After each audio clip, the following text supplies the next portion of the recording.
ሰላም ጤና ይስጥልን የተወደዳችሁ የገበያ ግሎባል ተከታዮቻችን የዕለተ ቅዳሜ ነሐሴ 2 ቀን 2018 ዓ.ም ለዕለቱ የመረጥናቸው አዳዲስ ዓለም አቀፍ ዘገባዎቻችንን ይዘንላችሁ ቀርበናል። በቅድሚያም አርዕስቶቹን የኢራኑ ከፍተኛ መሪ ሙጅታባ ኻሜኒ በጽኑ ህመም ላይ መሆናቸውና በማንኛውም ሰዓት ህይወታቸው ሊያልፍ እንደሚችል መሰጋቱ ተሰምቷል። ሙሉ መረጃውን በዝርዝር የምናደርሳችሁ ይሆናል። ኤርትራ የተባበሩት መንግስታት የሰብአዊ መብቶች ምክር ቤት ማህበራዊ ፎረም ሊቀመንበር ሆኗ መሾሟ ከፍተኛ ተቃውሞ ገጥሞታል።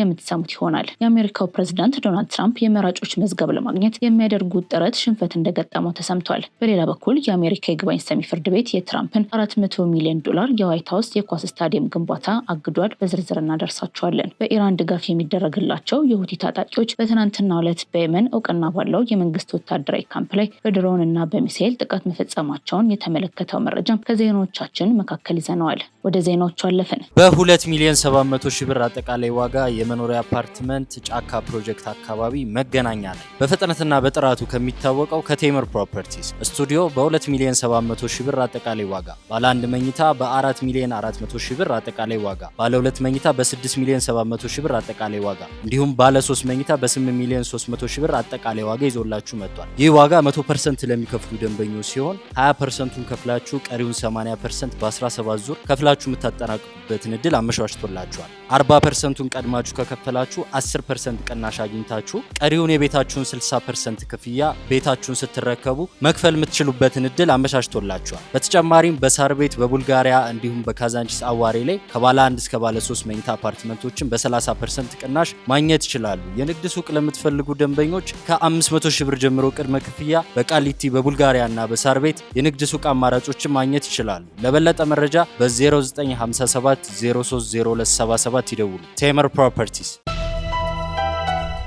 ኤርትራ የተመድ የሰብአዊ መብቶች ምክር ቤት ማህበራዊ ፎረም ሊቀመንበር ሆና መሾሟ ውግዘት ገጠመው። ኤርትራ የ2026 የተባበሩት መንግስታት የሰብአዊ መብቶች ምክር ቤት ማህበራዊ ፎረም ሊቀመንበር ሆና መሾሟን ዩኤን ዎች በጥብቅ አውግዟል። በተመድ የኤርትራ ቋሚ ተልዕኮ ጉዳይ አስፈጻሚ የሆኑት ሀብቶም ዘርአይ የተባበሩት መንግስታት የሰብአዊ መብቶች ምክር ቤት ማህበራዊ ፎረም ሊቀመንበር ሆነው ተሾሟል። ተቋሙ ውሳኔውን በዓለም ላይ ካሉ እጅግ አፋኝ አምባገነናዊ ስርዓቶች አንዱን ሰብአዊ መብቶችን የማሳደግ ኃላፊነት ያለበት አካል ኃላፊ ማድረግ አስነዋሪ ቀልድ ነው ሲል በመግለጫው አስታውቋል። በመግለጫው በከባድ የሰብአዊ መብት ጥሰቶች የሚከሰሱ ሰዎች ዋና ዓላማው ሰብአዊ መብቶችን መጠበቅና ማሳደግ የሆነ ተቋምን እንዲመሩ እየተደረገ ነው ሲል የዩኤን ዎች ዋና ዳይሬክተር ሂሌል ኖየር ገልጸዋል። በትግራይ ጦርነት ወቅት የኤርትራ ወታደሮች በሰሜን ኢትዮጵያ ክፍል አጎራባች አካባቢዎች በፈጸሙት ጥፋት አሜሪካ በኤርትራ ላይ ማዕቀብ እንደተጣለባትም መግለጫው አስታውሷል። የኤርትራ መንግስት ዜጎቹን የብሔራዊ አገልግሎት እንዲሰጡ የሚያስገድድ ተቃዋሚዎችና ጋዜጠኞችን ያለ ፍርድ ለዓመታት የሚያስርና የሃይማኖት ጭቆና የሚያሳድር ነው ሲል መግለጫው አስፍሯል።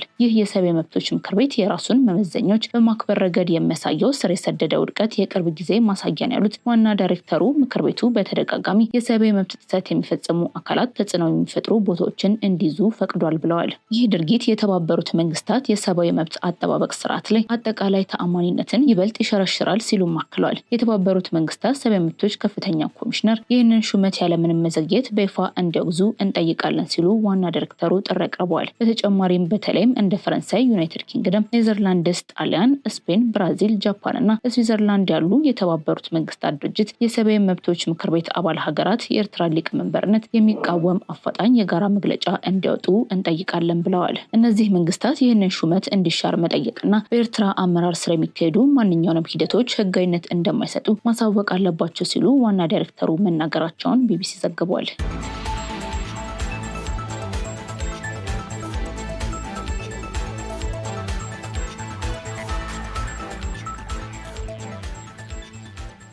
ሰሜን ኮሪያ ሚሳኤል ተኳሽ ሰራዊቷን ወደ ሩሲያ በመላክ ግጭቱን ወደ አዲስ ምዕራፍ አሸጋግረዋለች። የዩክሬን ወታደራዊ የስለላ ድርጅት ይፋ ባደረገው መረጃ መሰረት ሰሜን ኮሪያ 90 አባላት ያሉት ሚሳኤል ተኳሽ ወታደራዊ ቡድን ወደ ሩሲያ መላኳ ተገልጿል። ይህ እርምጃ በሞስኮና በፒዮንግያን መካከል ያለውን ወታደራዊ ትብብር ከመሳሪያ አቅርቦት ባለፈ ወደ ቀጥተኛ የወታደር ተሳትፎ ያሳደገ መሆኑን ያሳያል። የስለላ ዘገባው እንደሚያመላክተው የተላከው ይህ የሰሜን ኮሪያ የጦር ክፍል 6 ተንቀሳቃሽ የሚሳኤል ማስወንጨፊያዎችን በመጠቀም እስከ 120 የሚደርሱ የኬኤን 23 እና የኬኤን 24 ባሊስቲክ ሚሳኤሎችን በዩክሬን ላይ የመተኮስ ኃላፊነት ተሰጥቶታል። ሰሜን ኮሪያ እስካሁን 40 የሚሳኤል አይነቶችን ለሩሲያ ያስረከበች ሲሆን በቀጣይ ወር በሚደረጉ ከፍተኛ ደረጃ ውይይቶች ተጨማሪ ድጋፎች ይደረጋሉ ተብሎ ይጠበቃል። እነዚህን ሚሳኤሎች የሩሲያ ሰራዊት ከሚጠቀማቸው ኢስካንደር ሚሳኤሎች ጋር ሲነጻጸሩ ከፍተኛ የፍንዳታ ኃይል ያለው ፈንጂ የመሸከም አቅም ያላቸውና በአየር መከላከያ ስርዓቶች በቀላሉ የማይመቱ በመሆናቸው ለዩክሬን ትልቅ ስጋት ደቅነዋል። ምንም እንኳን የዩክሬን ወታደራዊ ስለላ ይህንን ቢልም መረጃው በገለልተኛ ወገን ያልተረጋገጠ ሲሆን ሁለቱ ሀገራት ሩሲያና ሰሜን ኮሪያ እስካሁን የተሰጠ ግልጽ አስተያየት የለም ሲል የዘገበው ሮይተርስ ነው።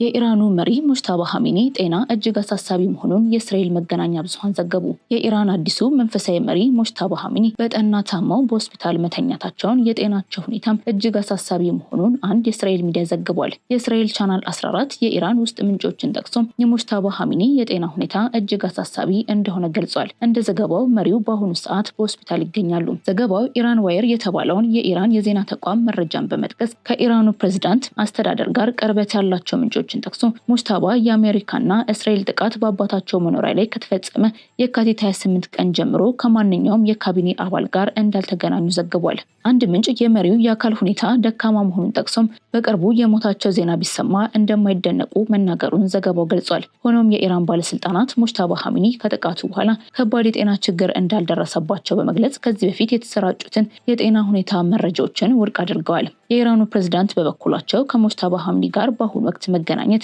እጅግ አስቸጋሪ መሆኑን ቢገልጹም የመሪው መኖር ለመንግስታቸው ትልቅ የጥንካሬ ምንጭ መሆኑን መናገራቸው ተገልጿል። እስካሁን ግን የሙጅታባ የጤና ሁኔታ በእርግጠኝነት እጅግ አሳሳቢ መሆኑን ወይንም በሆስፒታል መተኛታቸውን የሚያረጋግጥ ከኢራን በኩል ይፋዊ መግለጫ አልተሰጠበትም ሲል የዘገበው ፈርስት ፖስት ነው።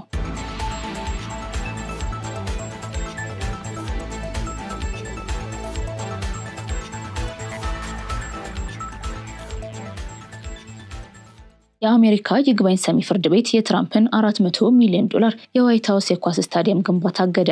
በአሜሪካ የፌዴራል ይግባኝ ሰሚ ፍርድ ቤት ፕሬዝዳንት ዶናልድ ትራምፕ በዋይት ሀውስ ግቢ ላይ እያስገነቡት ያሉትን $400 ሚሊዮን የኳስ አዳራሽ ግንባታ እንዲቆም ውሳኔ አሳልፏል።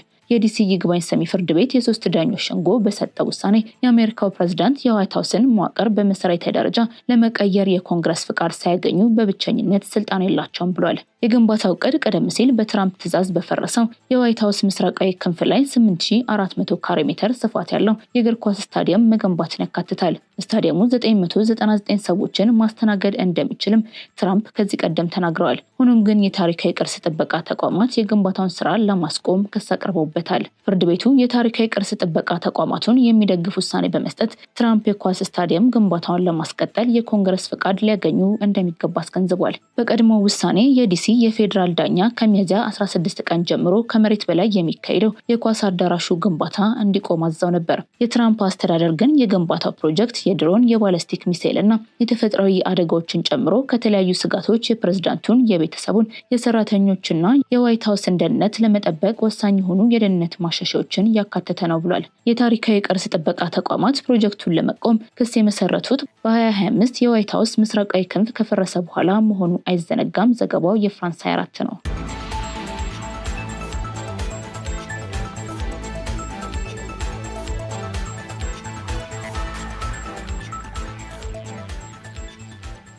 ኢራን አሜሪካን መምታት የሚችሉ ሚሳኤሎችን እያዘጋጀች መሆኗን ገለጸች። አንድ ከፍተኛ የኢራን መንፈሳዊ መሪ አገራቸው የሚሳኤሎቿን የመምታት አቅም እስከ 15000 ኪሎ ሜትር ለማሳደግ በከፍተኛ ሁኔታ እየሰራች መሆኑና ይህም አሜሪካን ቀጥታ ለመምታት ያስችላል ሲሉ በይፋ ተናግረዋል።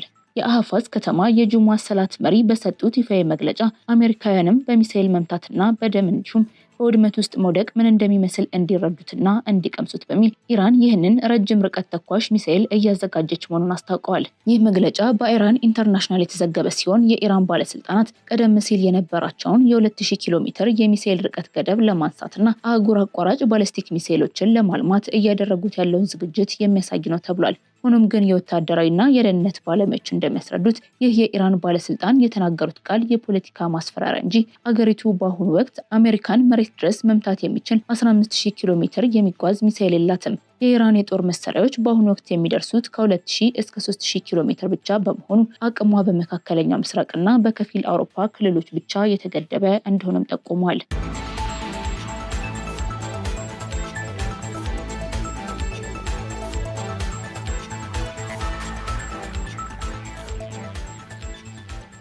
ሁቲዎች በየመን መንግስት ወታደራዊ ካምፕ ላይ በድሮንና በሚሳኤል ጥቃት ፈጸሙ።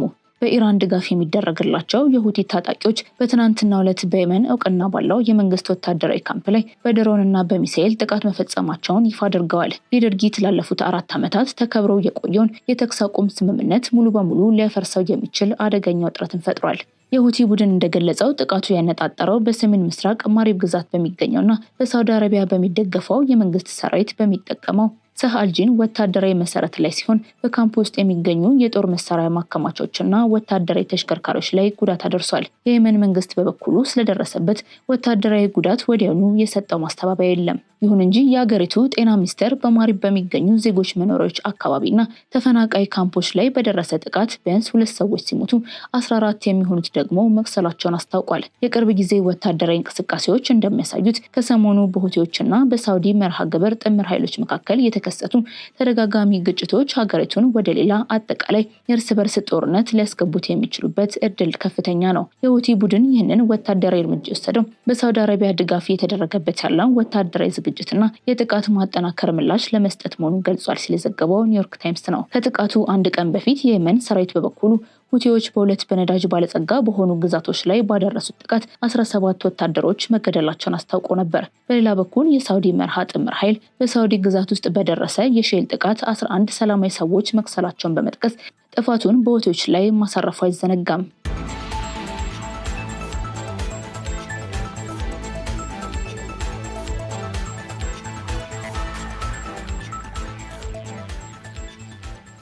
ትራምፕ የክልሎችን የመራጮች መዝገብ ለማግኘት በ21 ተከታታይ የፍርድ ቤት ክርክሮች ተሸነፉ። የአሜሪካው ፕሬዝዳንት ዶናልድ ትራምፕ አስተዳደር የክልሎችን የመራጮች መዝገብ ለማግኘት በሚያደርገው ጥረት 21ኛ ተከታታይ የፍርድ ቤት ሽንፈት ገጥሞታል። በዚህ ሳምንት የተሰጠው የፍርድ ቤት ውሳኔ የአሜሪካ ግዛቶች የመራጮች መዝገባቸውን ለፌዴራል መንግስት ማስረከብ ግዴታ እንደሌለባቸው ደንግጓል። የትራምፕ አስተዳደር የመራጮች መዝገቦችን ለማግኘት ከ20 በላይ ግዛቶች ላይ ክስ መመስረቱ ይታወቃል። መዝገቦቹ የመራጮችን የትውልድ ቀንና በከፊል የማህበራዊ ዋስትና ቁጥር የመሳሰሉ መረጃዎችን የያዙ ናቸው። አስተዳደሩ የአሜሪካ ዜጋ ያልሆኑ ሰዎች በስፋት ድምጽ በመስጠት ለዴሞክራቶች ጥቅም እየሰጡ ነው የሚል ክስን ያቀርባል። ነገር ግን የክልሎች ኦዲቶችና ነጻ ጥናቶች የዜጋ ያልሆኑ ሰዎች ድምጽ የመስጠት ጉዳይ እጅግ አልፎ አልፎ የሚከሰት መሆኑን ያሳያሉ። ሮይተርስ ያደረገው ምርመራም ከ1996 ጀምሮ የአሜሪካ ዜጋ ሳይሆኑ ድምጽ መስጠትን ወንጀል ያደረገው ሕግ ከወጣ ወዲህ 129 ሰዎች ብቻ በዚህ ጉዳይ መከሰሳቸውን አስታውሷል። አብዛኞቹ ጉዳዮችም ከመራጮች ግራ መጋባት ወይም ከምርጫ ባለስልጣናት ጋር በተፈጠረ የመረጃ አለመግባባት የተነሱ እንጂ የተደራጀ ሴራ ውጤትም እንዳልሆኑ ገልጿል። በተጨማሪም የትራምፕ አስተዳደር የመራጮችን ዜግነት ለማረጋገጥ የፌዴራል ስርዓትን የማይጠቀሙ ግዛቶች የአደጋ ጊዜ የፌዴራል ድጋፍ እንዳያገኙ ማስፈራራቱ ተዘግቧል። አስተዳደሩ በፖስታ የሚላኩ የድምጽ መስጫ ወረቀቶችን በተመለከተ ገደቦች እንዲጣሉ ጥያቄ ማቅረቡን ሮይተርስ ዘግቧል።